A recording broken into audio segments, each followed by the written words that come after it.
आपको स्वीकार नहीं किया। पिछली बार 88 में त्रिपुरा में वहां की जनता ने वोट दिया था। करीब 34 साल पहले त्रिपुरा में कांग्रेस का हाल है यूपी, बिहार और गुजरात। आखिर में 1985 में 1985 में करीब 37 साल पहले आपके लिए वोट किया था।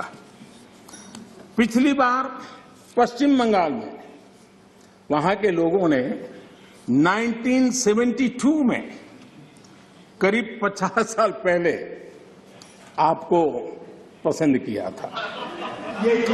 तमिलनाडु के लोगों ने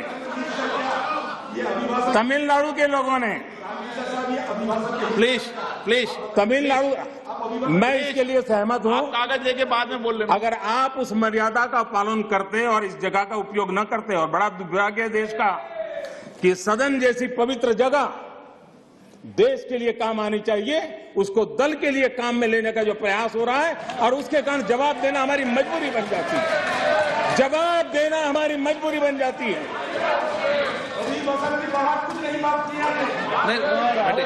माननीय अध्यक्ष जी, तमिलनाडु आखिर में 1962 में यानी करीब 60 साल पहले आपको मौका मिला था। तेलंगाना बनाने का श्रेय लेते हैं, लेकिन तेलंगाना बनने के बाद भी वहां की जनता ने आपको स्वीकार नहीं किया। झारखंड का जन्म हुआ, 20 साल हो गए, पूर्ण रूप से कांग्रेस को स्वीकारते नहीं है। पिछले दरवाजे से वो घुसने का प्रयास करते हैं। माननीय अध्यक्ष जी, सवाल चुनाव नतीजों का नहीं है, सवाल उन लोगों की नीयत का है, उनकी नेक दिली का है कि इतने बड़े लोकतंत्र में इतने साल तक शासन में रहने के बाद देश की जनता हमेशा हमेशा के लिए उनको क्यों नकार रही है। और जहां भी ठीक से लोगों ने राह पकड़ ली, दोबारा आपको प्रवेश करने नहीं दिया है। इतना सारा होने के बावजूद भी हम तो एक चुनाव हार जाए ना, महीनों तक न जाने इकोसिस्टम क्या क्या करती है। इतना सारा पराजय होने के बावजूद भी न आपका अहंकार जाता है, न आपकी इकोसिस्टम आपके अहंकार को जाने देती है।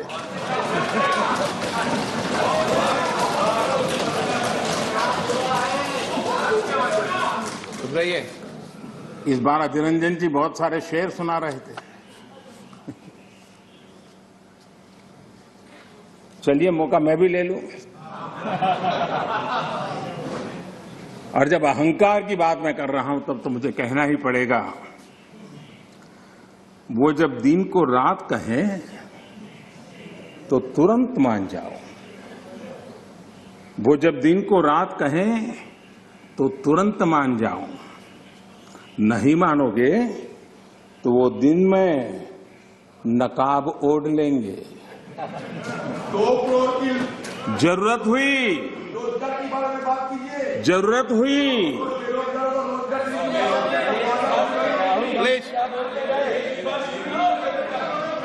जरूरत हुई तो हकीकत को थोड़ा बहुत मरोड़ लेंगे। वो मगरूर है, खुद की समझ पर बेइंतहा। उन्हें आईना मत दिखाओ, इन्हें आईना मत दिखाओ, वो आईने को भी तोड़ देंगे।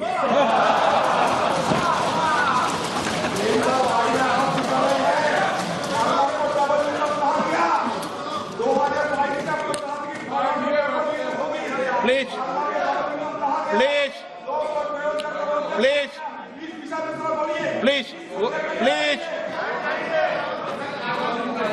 आदरणीय अध्यक्ष जी, आजादी का अमृत महोत्सव, आजादी के 75 वर्ष में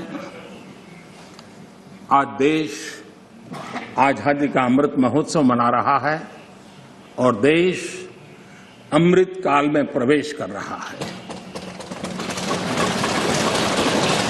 आजादी की इस लड़ाई में जिन जिन लोगों ने योगदान किया, वो किसी दल के थे या नहीं थे, इन सब से परे उठ करके देश के लिए जीने मरने वाले लोग, देश के लिए जवानी खपाने वाले लोग, ये हर किसी को स्मरण करने का, पुण्य स्मरण करने का अवसर है और उनके सपनों को याद करते हुए कुछ संकल्प लेने का अवसर है। आदरणीय अध्यक्ष जी, हम सब संस्कार से, स्वभाव से, व्यवस्था से लोकतंत्र के प्रतिबद्ध लोग हैं और आज से नहीं, सदियों से हैं। लेकिन ये भी सही है, आलोचना ये जीवंत लोकतंत्र का एक आभूषण है, लेकिन अंध विरोध ये लोकतंत्र का अनादर है। सबका प्रयास, इस भावना से भारत ने जो कुछ हासिल किया है, अच्छा होता उसे खुले मन से स्वीकार किया गया होता, उसका स्वागत किया होता, उसका गौरवगान करते। बीते 2 सालों में 100 साल का सबसे बड़ा वैश्विक महामारी का संकट पूरी दुनिया की मानव जात झेल रही है।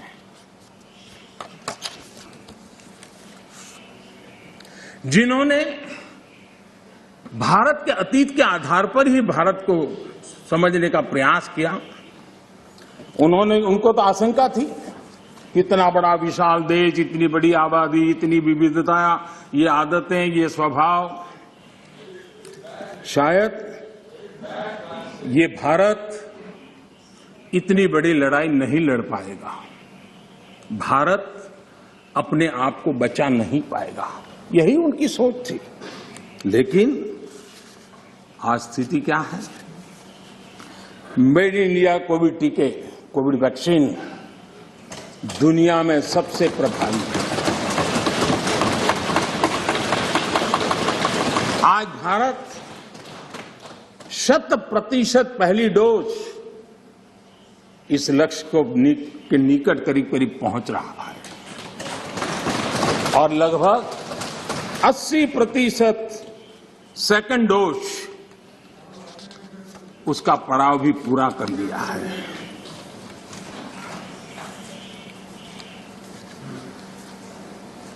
माननीय अध्यक्ष जी,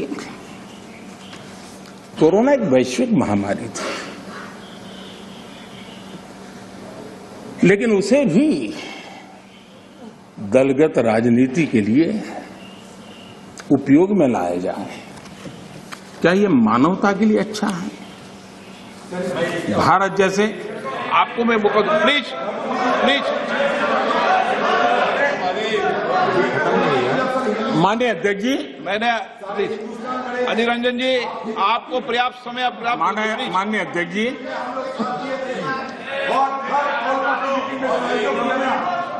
प्लीज प्लीज। माननीय अध्यक्ष जी, मैंने तो किसी का नाम नहीं दिया।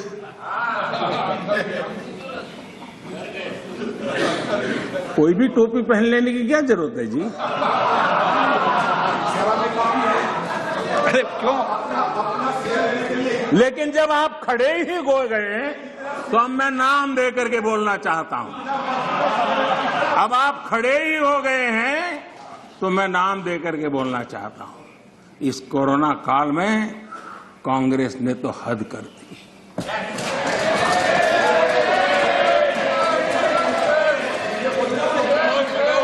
पहली लहर के दौरान मौका दूंगा आपको, प्लीज।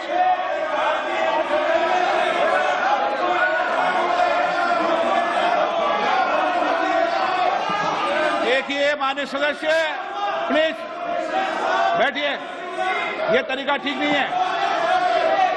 आपको मैंने पर्याप्त, प्लीज बैठिए, please please please please please. माननीय अध्यक्ष जी, अभी तो मैंने सिर्फ इतना का हद कर दी।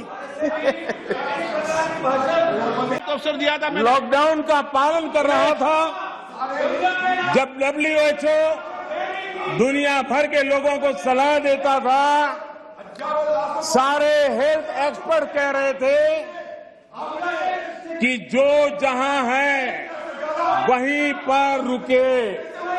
सारी दुनिया में ये संदेश दिया जाता था, क्योंकि मनुष्य जहां जाएगा, अगर वो कोरोना से संक्रमित है तो कोरोना साथ ले जाएगा। तब कांग्रेस के लोगों ने क्या किया, मुंबई के रेलवे स्टेशन पर खड़े रह करके मुंबई छोड़कर जाने के लिए प्रोत्साहित करने के लिए मुंबई में श्रमिकों को टिकट दिया गया, मुफ्त में टिकट दिया गया, लोगों को प्रेरित किया गया कि जाओ महाराष्ट्र में हमारे पर जो बोझ है वो जरा कम हो, और जाओ तुम उत्तर प्रदेश के हो, तुम बिहार के हो, जाओ वहां कोरोना फैलाओ। आपने ये बहुत बड़ा पाप किया, अफरा तफरी का माहौल खड़ा कर दिया। आपने हमारे श्रमिक भाइयों बहनों को अनेक परेशानियों में धकेल दिया। और माननीय अध्यक्ष जी, उस समय दिल्ली में ऐसी सरकार थी जो है, उस सरकार ने तो जीप पर माइक बांध करके दिल्ली की झुग्गी झोपड़ी में गाड़ी घुमा करके लोगों को कहा संकट बड़ा है, भागो, गांव जाओ, घर जाओ, और दिल्ली से जाने के लिए बसें दी, आधे रास्ते छोड़ दिया और श्रमिकों को लिए अनेक मुसीबतें पैदा की।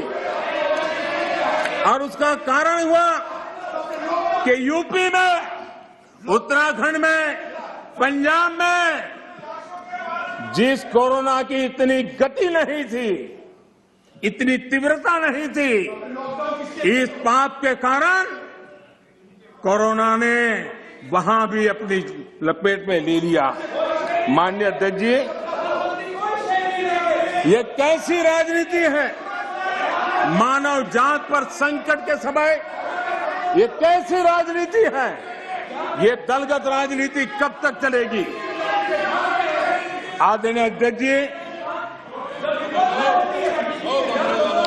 कांग्रेस के इस आचरण से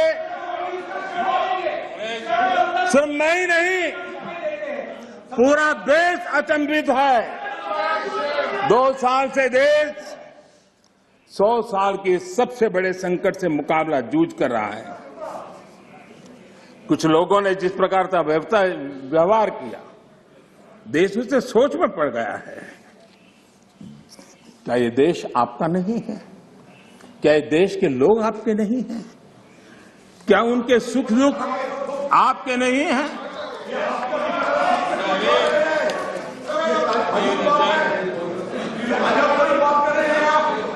इतनी बड़ी संकट आया, कई राजनीतिक दल के नेता जरा आत्मनिरीक्षण करें।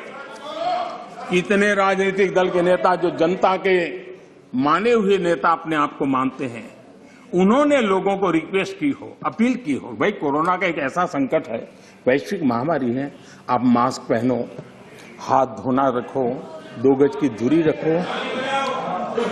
कितने नेता हैं? क्या ये बार बार देश की जनता को अगर कहते तो उसमें कोई बीजेपी की सरकार को क्या फायदा होने वाला था? मोदी को क्या फायदा होने वाला था? लेकिन इतने बड़े संकट में भी इतने बड़े संकट में भी इतना सा पवित्र काम करने से भी चूक गए। इसलिए माननीय अध्यक्ष जी, कुछ लोग हैं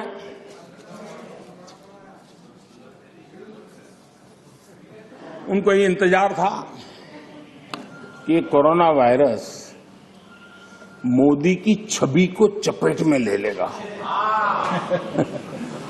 बहुत इंतजार किया और कोरोना ने भी आपके धैर्य की बड़ी कसौटी की है। आए दिन आप लोग औरों को नीचा दिखाने के लिए महात्मा गांधी का नाम लेते हैं। महात्मा गांधी की स्वदेशी की बात, इसको बार बार दोहराने में हमें कौन रोकता है? अगर मोदी वोकल फॉर लोकल कहता है, मोदी ने कहा इसलिए शब्दों को छोड़ दो भाई, लेकिन क्या आप नहीं चाहते हैं देश आत्मनिर्भर बने? जिस महात्मा गांधी के आदर्शों की बात करते हैं, तब भारत में इस अभियान को ताकत देने में, जुड़ने में आपका क्या जाता था? उसका नेतृत्व आप लीजिए। महात्मा गांधी जी के स्वदेश के निर्णय को आगे बढ़ाइए, देश का भला होगा। और हो सकता है हाँ,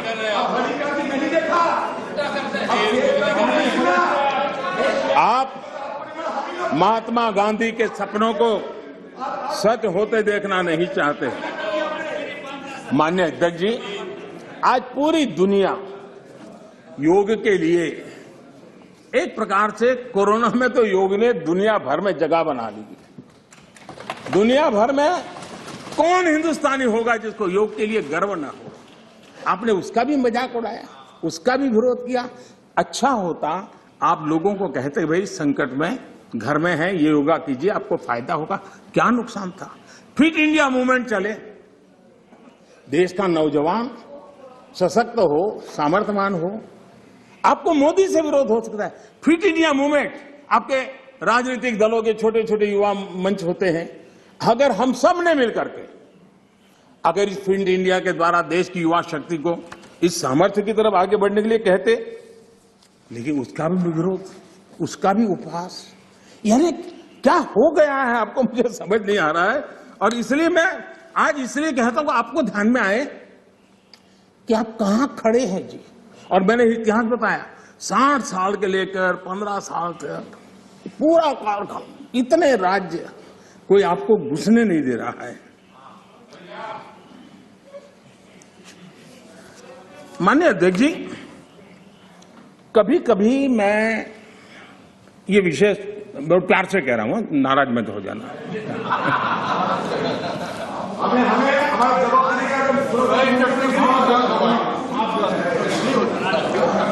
मुझे कभी कभी माननीय अध्यक्ष जी ये विचार आता है, उनके बयानों से, उनके कार्यक्रमों से, उनके कर्तृत्व से, जिस प्रकार से आप बोलते हैं, जिस प्रकार से मुद्दों से जुड़ते हैं, ऐसा लगता है कि आपने मन बना लिया है कि 100 साल तक सत्ता में नहीं आना है।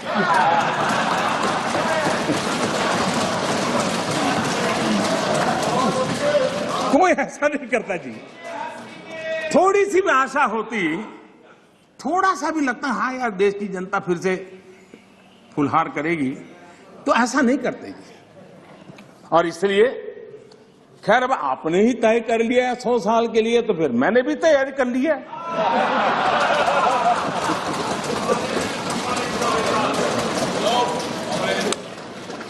माननीय अध्यक्ष जी, ये सदन इस बात का साक्षी है कि कोरोना वैश्विक महामारी से जो बनी स्थितियां, जो स्थितियां उत्पन्न हुई, उसको निपटने के लिए भारत ने जो भी रणनीति बनाई, उसको लेकर के डे 1 से क्या क्या नहीं कहा गया, किसने क्या बोला, आज वो खुद देखेंगे तो उनको हैरानी हो जाए कि ऐसा कैसे बुलवा लिया, किसने बुलवा लिया। पता नहीं क्या बोल दिए हम लोग। दुनिया के और लोगों से बड़ी बड़ी कॉन्फ्रेंस कर गए, ऐसी बातें बुलवाई गई ताकि पूरे विश्व में भारत बदनाम हो। खुद को टिके रहने के लिए आर्थिक आयोजन को भारत कैसे चल रहा है, माय गॉड क्या कुछ कहा गया, बड़े बड़े पंडितों ने क्या क्या कहा, पूरी आपकी इकोसिस्टम लग गई थी। हम जो भी समझते थे, भगवान ने जो समझ दी थी, लेकिन समझ से ज्यादा समर्पण बहुत बड़ा था जी। और जहां समझ से समर्पण ज्यादा होता है वहां देश और दुनिया को अर्पण करने की ताकत भी होती है जी। और वो हमने करके दिखाया है। और जिस रास्ते पर हम चले, आज विश्व के अर्थ जगत के सभी ज्ञाता इस बात को मानते हैं कि भारत ने जिस आर्थिक नीतियों को लेकर इस कोरोना कालखंड में अपने आप को आगे बढ़ाया, वो अपने आप में एक उदाहरणीय है। और अनुभव भी हम करते हैं, हमने देखा है।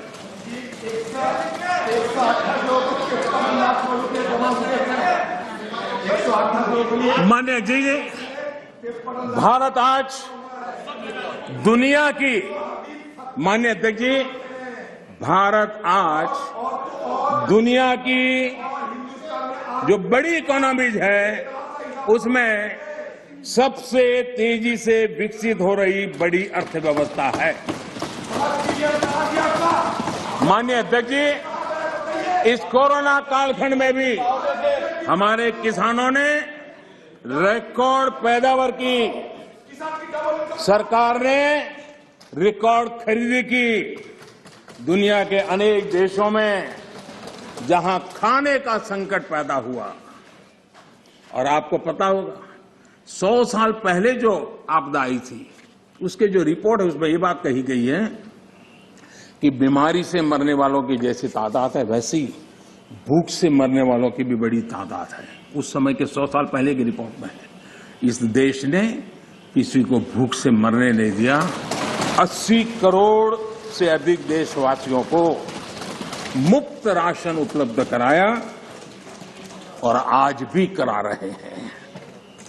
माननीय अध्यक्ष जी, हमारा total export historically highest record पर है और ये कोरोना काल में है।